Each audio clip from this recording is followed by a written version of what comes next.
আজ থেকে 2 বছর আগে কিল্লা বিধানসভা এলাকায় কৃষকদের কথা মাথায় রেখে কিল্লা এলাকায় একটি কৃষি দপ্তরের অফিস কাম ট্রেনিং তৈরি করার পরিকল্পনা নিয়ে কাজ শুরু হয়েছিল। বৃহস্পতিবার রাজ্যের কৃষিমন্ত্রী রতনলাল নাথের হাত ধরে উদ্বোধন হয় কৃষি দপ্তরের অফিস কাম ট্রেনিং সেন্টারে। মন্ত্রী ছাড়াও উপস্থিত ছিলেন এডিসি মুখ্য চিফ এক্সিকিউটিভ মেম্বার পূর্ণচন্দ্র জমাতিয়া, এলাকার বিধায়ক রামপদ জমাতিয়া, কৃষি দপ্তরের দায়িত্বপ্রাপ্ত সেক্রেটারি অপূর্ব রায়, অধিকর্তা শরদিন্দু দাস সহ দপ্তরের অন্যান্য আধিকারিকগণ। এলাকায় কৃষকদের উন্নয়নের জন্য রাজ্য সরকার কাজ করে চলেছে। আগামী দিনেও সরকার কৃষকদের পাশে থাকার আহ্বান রেখে বক্তব্য রাখেন কৃষিমন্ত্রী রতনলাল নাথ।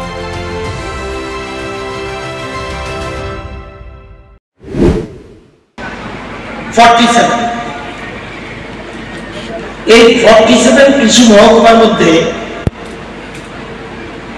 স্থায়ী পরিকাঠামো এরকম বিল্ডিং সব জায়গায় নেই, 23টাতে মাত্র আছে।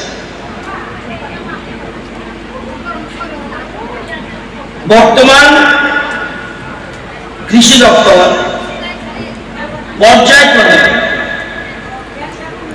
যত কৃষি মহকুমা আছে সবগুলি আমরা বিল্ডিং করার, পাক্কা বিল্ডিং করার আমরা চিন্তা ভাবনা করেছি এবং সেই মোতাবেক বর্তমানে 23 সাল আরো 16টা মহকুমায় আমরা পরিকাঠামো উন্নয়নের কাজে হাত দিয়েছি। এই জন্য আমাদের টাকা লাগবে 36,95,00,000। আরো আমরা 16টাতে করতে যাচ্ছি, কাজ চলছে। আপনারা জানেন আজকে যে এই বিল্ডিংটা এর জন্য খরচ হয়েছে 1,73,00,000 টাকা খরচ হয়েছে। 2 বছরের মতো সময় লেগেছে, একটু সময় বেশি লেগেছে, যদি কথা হওয়ার কথা ছিল, কিন্তু 2 বছরের মতো সময় লেগেছে।